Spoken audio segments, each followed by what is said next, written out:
Cockroach जनता पार्टीचं आज नागपुरात आंदोलन आहे। संविधान चौकात थोड्याच वेळात या आंदोलनाला सुरुवात होते।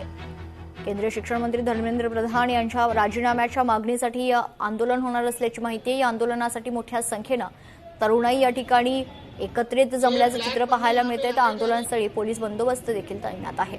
याचा आढावा घेतला लोकशाही मराठीचे प्रतिनिधी ज्ञानेश्वर पवार यांनी। पाहूया।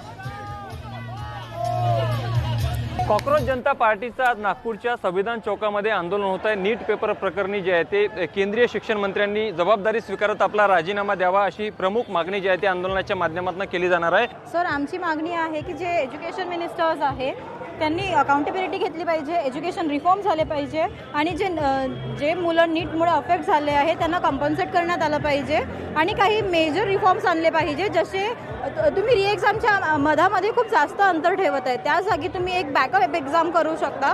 सर, आम्ही ट्राय करू शकतो, आम्ही स्टुडंट्स आहोत, आम्ही पीसफुल प्रोटेस्ट करूनच आपला आक्रोश दाखवू शकतो। ती त्यांचं शेमफुलनेस आहे की अगर एवढं प्रोटेस्ट होऊन सुद्धा एवढे स्टुडंट्स रस्त्यावर निघून सुद्धा अगर ते रिजाइन नहीं करते तर त्यांची बेशर्मी आहे। तर आम्ही काही नहीं म्हणू शकतो। हाँ, मुझे उम्मीद है कि बिल्कुल हमारी आवाज़ सरकार तक पहुंचेगी, लेकिन अभी तक इतना सिटीज़ में हमने प्रोटेस्ट किया है, जयपुर, दिल्ली, लखनऊ, लेकिन सरकार की तरफ से कोई भी रिस्पांस आया नहीं है। तो हमको उम्मीद है कि सरकार हमारी प्रोटेस्ट को सुनेगी और कुछ ना कुछ रिस्पॉन्स देंगी अप्रोप्रिएट।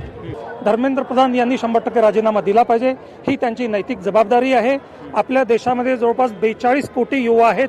या युवाचं जे भविष्य आहे हे अधांतरी आहे। जवळपास वेल एज्युकेटेड पोरं 15 ते 20 कोटी आहेत। आज ते रोजगारासाठी भटकून आलेले आहेत आणि अशा प्रकारचे पेपर फुटी सारखे किंवा भ्रष्टाचारी जर लोक समोर जात असतील तर मेहनत करणाऱ्या मुलांचं कसं होईल?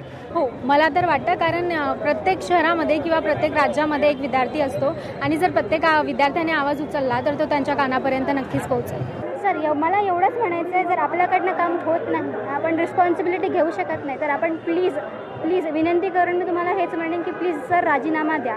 लोकशाही मराठी करता मी ज्ञानेश्वर पवार, नागपूर। लोकशाही मराठी ऐका, पहा, जागरूक रहा।